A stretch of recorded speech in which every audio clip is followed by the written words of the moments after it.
Hello there, Leos. Welcome to your weekly reading. So when I was shuffling the cards, I saw this scene at the racetrack.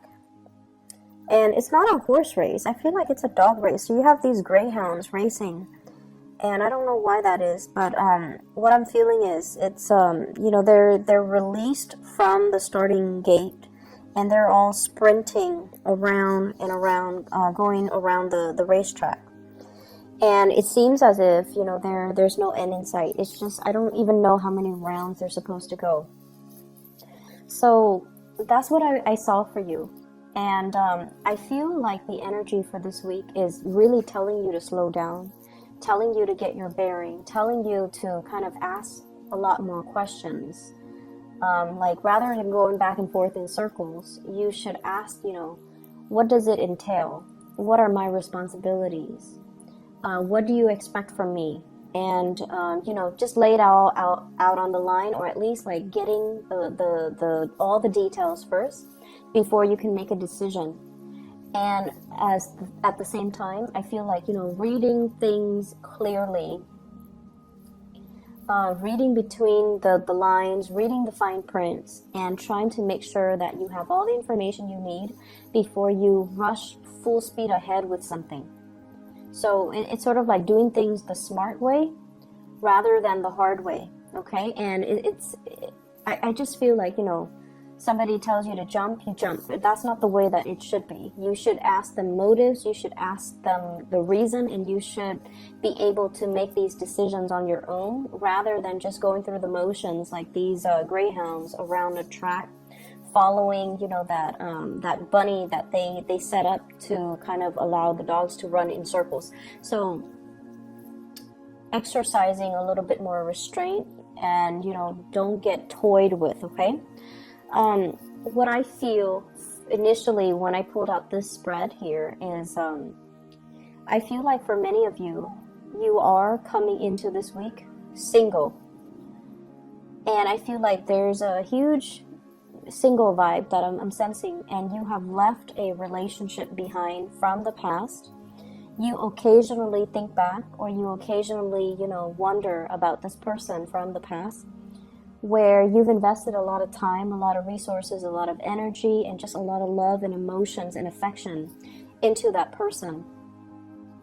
And I definitely see an opposites attract type of energy, where there were there was once upon a time a lot of love, but I just feel almost like when the love is there, it's amazing, but when the conflict was there, it's also very, very fiery, and it got out of control really, really quickly. So I feel like there might have been temper flare-ups in the interaction between you and that past person. And the passion was great, the love was great, but the conflict was also really great. And I feel like some of you still think back, wonder, how is that person doing? I wonder what they're up to. I wonder where they are living. I wonder if they're single. So there's like, the nudges in the back of your mind, hoping that they're okay. However, you are encountering new people for this week, okay? What I have here is the Two of Cups. And the Two of Cups, this is seemingly like a soulmate connection. So I feel like some of you have started dating, and you are encountering the energy of a person that is really, you feel a very strong soul connection towards this person.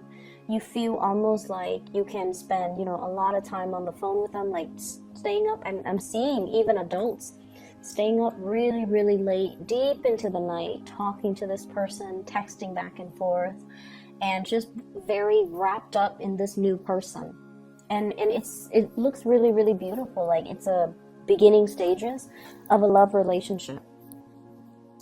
I feel like many of you feel very, very deeply for this new person. And I feel like you have to be a little bit more discerning. So don't get swept off your feet too fast, too soon. Get to know them a little bit more. Go on a few dates before you become intimate with them. Okay, if you haven't already, go on a few more dates, ask a few more questions, take off those rose-colored glasses, and really immerse yourself to find out a little bit more about this person. Don't let your emotions and your feelings and the passion and the chemistry kind of override your good judgment, okay? Because I feel like I believe you that you feel this really strong soul connection, but I also feel like it's clouding your judgment. I'm seeing a lot of speculation here and like wishful thinking, okay?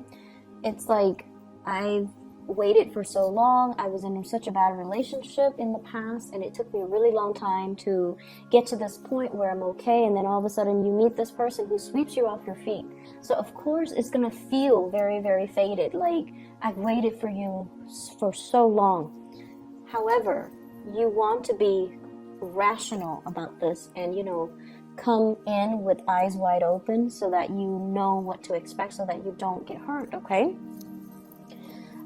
So there's definitely new love, new beginnings showing up here, and I honestly feel like this is going to be a really, it's a really heartwarming type of a week nevertheless, okay? Just make sure you ask those important questions. Make sure that you really get to know the other person, okay? Allow the other person to talk. Allow them to allow yourself to get into the inner psyche of this person, because I do feel like the attraction is really strong, the emotional connection is really strong, physical attraction is really strong, and so you're like, this is the one, but I feel like you need to be a little bit more careful. Where this person is coming from, I'm feeling like they are somebody that is very financially stable, but there are some quirks about their personality. They show up as the Two of Cups, but also the Devil. And the Devil is basically, I usually think of this in a mild way. It could be control issues. It's somebody that is quite jealous. They can have control issues. They can also even have substance abuse issues, even though I feel like it might have been in their past, okay? They might have been experimental in their youth, in their 20s, in their 30s. They've kicked the habit and, they're trying to get themselves in alignment. So I feel like these are things that people don't reveal, on the first, second, third, fourth, fifth date. These are things that people reveal once they've already been, physically intimate with you. So this is why it is really important to kind of delay that process and to be able to flush these things out. So I definitely feel like they might have had some substance abuse things in their past. I'm also seeing control issues. I'm also seeing somebody who is a little bit of adrenaline junkie and who takes a lot of risks, okay? And this habit doesn't die. So that means they're constantly looking for stimulation from their environment. And if the relationship starts in a burst of energy and passion and excitement, it's going to fizzle out, because you're looking at somebody who is essentially chasing the high, okay? Like they're going around looking for the next big high, and it could be the emotional roller coaster of a relationship, or it could be, just looking for excitement from the external environment. Like they can't really sit still. So I'm sensing that you need to really be clear-headed and not, I mentioned for Taurus to follow their heart, because Taurus people are generally very, very cautious. But I feel like with you guys, it's the reversed. Okay, you guys are not as cautious, and you're letting your heart guide this entire process, and you're not seeing the situation clearly. So you have some amazing cards, and it's telling you is to slow down, okay? I don't feel like this is a bad person at all, but I also feel as if you rush the process too fast, too soon, it's going to burn out and fizzle out, and that baseline rapport would not have been established for the two of you to build the foundation of this relationship properly. Does that make sense?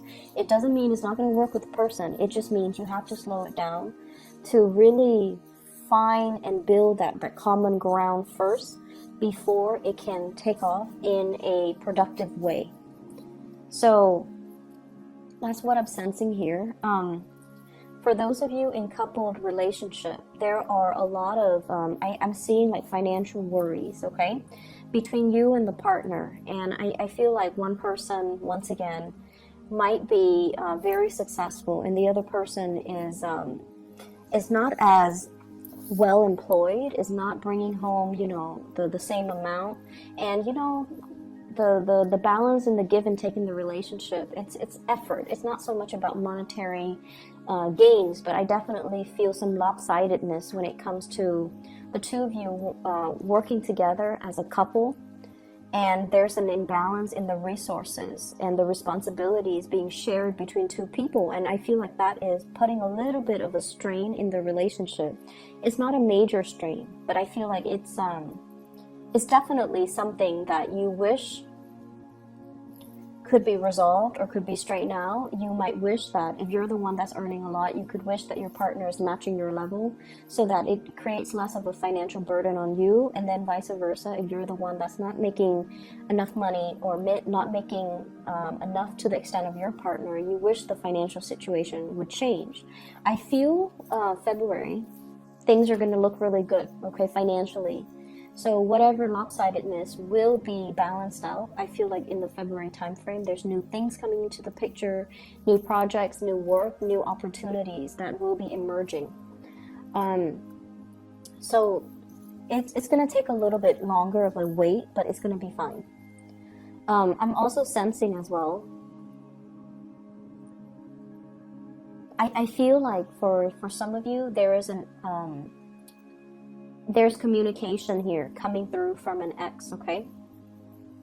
And I feel like you're giving this a second go round, like you're giving it a second go, you're giving it another chance, and you are going to want to reconnect with this person. I'm seeing here Capricorn, Aquarius,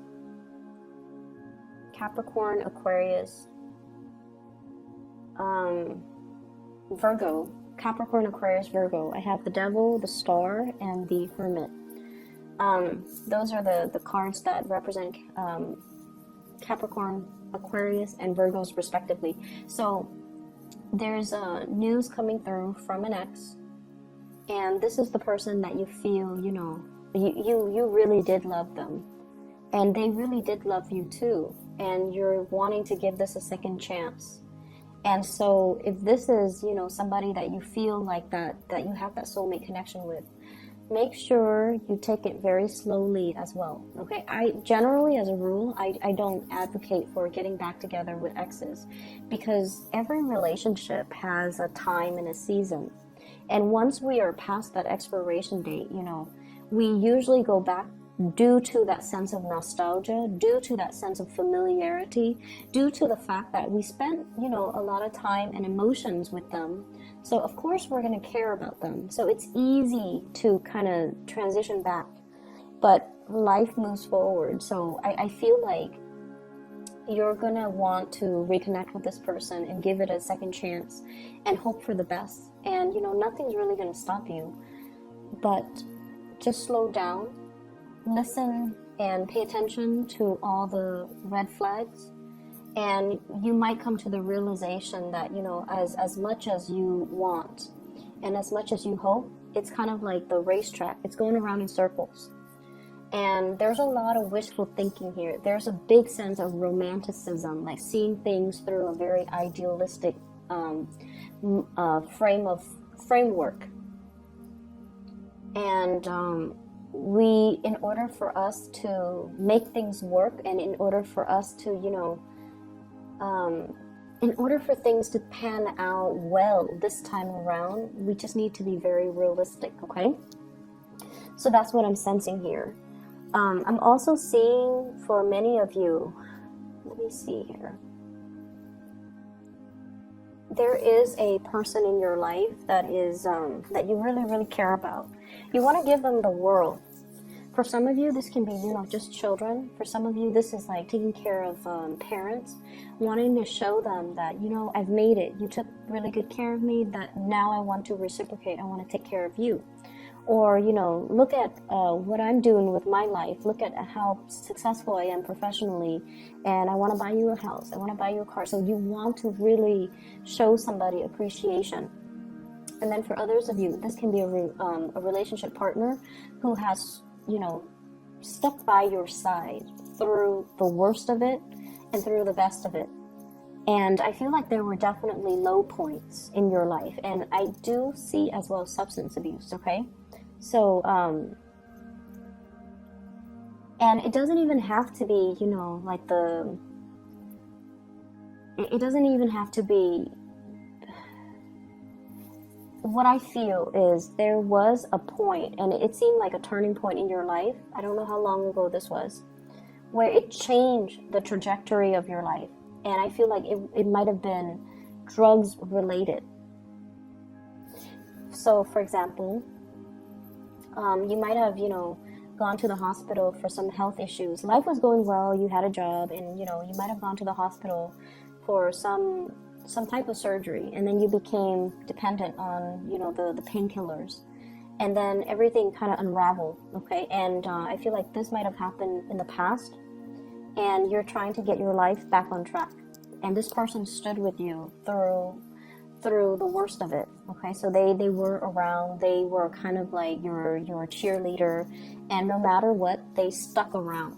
And then for others of you, it could have been like, you know, hanging out with the wrong people, getting caught with drugs in your car, and then, you know, like I feel like it's like that. It's something that you felt was very, very innocent and very minor, but the laws are created in a way where, you know, they're not very lenient with these offenses. So I feel like there was a major turning point involving drugs, and I feel like there was somebody, or there still is somebody that stuck around, and you want to give them the world.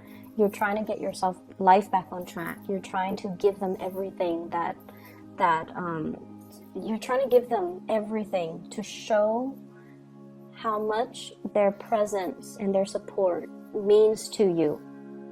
It could be a parent, it could be like a friend, it could be a lover. And I feel like at this point, some of you are still dealing with a little bit of a financial slump, and you want to buy this person a car, you want to buy this person a house, you want to, you know, buy them like a vacation to some exotic location, you want to whisk them away, you want to just show and express it through some type of a gift, and finances are a little bit rocky, so you're not able to do that. And I feel like the financial situation will show up, will be a lot better for you guys next year. And I feel like in the meantime, what we need to really understand is that, you know, this person was there for you through thick and thin, and money and all of these things, they're nice, all of these gifts, you know, they're nice and all, but maybe it doesn't mean as much to them as it means to you. So maybe there are other ways of showing our appreciation, okay? You want these grand gestures, but I feel like the other person might not even care. They just care about your presence. They care about your well-being. They want to make sure you're okay. And so that means a lot more to them than this, you know, townhouse, than this vacation to the Bahamas, than this than like this luxury car, okay? So getting to the bottom of, well, not so much getting to the bottom of things, but like kind of drawing back and really looking at what's really important, okay? And I do feel, though, finances will pick up, okay? And it will be fine. For those of you who are dealing with a water sign, so a Pisces, Cancer, Scorpio, and also an Aquarius, you have somebody that has been with you through some really, really intense stuff. You have somebody that's kind of like that ride or die type of person in your life. And you have somebody that really understands you in and out. They understand every single thing that you do. They understand your facial expressions. They understand your emotions. Like they really, really have a deep-rooted understanding of you. And sometimes it can feel a little bit scary, right? Like when the other person knows us so well, knows what we need without us having to verbalize it. It can feel very comfortable, but it can also feel a little bit unnerving. This is somebody that is 100% on your side. So you need to nurture this relationship, okay? Nurture it emotionally, okay? You don't have to throw money at it. You don't have to, financially, you don't, it's like money doesn't really matter in this situation. So I definitely feel like you've got somebody that is really going to be by your side. They're going to stick by your side, and they're going to cling to you no matter what, and they'll always be there. And so their love is very unconditional, and it feels really beautiful. It feels very soothing to me. And I feel like, this is somebody that, despite all the bumps in the road, and you might encounter a few bumps this week, despite all the bumps in the road, they're still going to be around, okay? So try to fix it. If they're still going to stick around, you might want to just fix it, because they're going to be around no matter what, so you can't get rid of them. So I definitely feel here there's a need to kind of just sort out our priorities and sort out what's really important in our lives and who's important in our lives, and try to work at and nurture and really, strengthen those relationships. So I did mention X is coming back. There's another message here. It ties in with that image that I saw where I mentioned that, you have to kind of read the fine print before you get into a situation. If you are, for example, thinking about buying something big, okay, like a big ticket item, make sure you read the warranties, make sure you read between the lines. And I'm seeing like, big screen TVs. I'm seeing as well like appliances for the home, things that are over $800. You need to really read the fine prints, okay? And if you can, please wait after December 6th, because that's the end of the Mercury retrograde period. If you're buying electronics, do not buy them during the Mercury retrograde period, because they will malfunction. They will have faulty wiring. They will have issues with them. And if you haven't read the terms of the contract, you might not be able to return these items, okay? So just make sure you wait until that December 6th time frame, just to be safe. And either way, read the fine prints, all right? So I'm going to leave it at that, Leos. I hope the reading is helpful for you guys. And best of luck with everything. I'll see you in about a week. Bye-bye.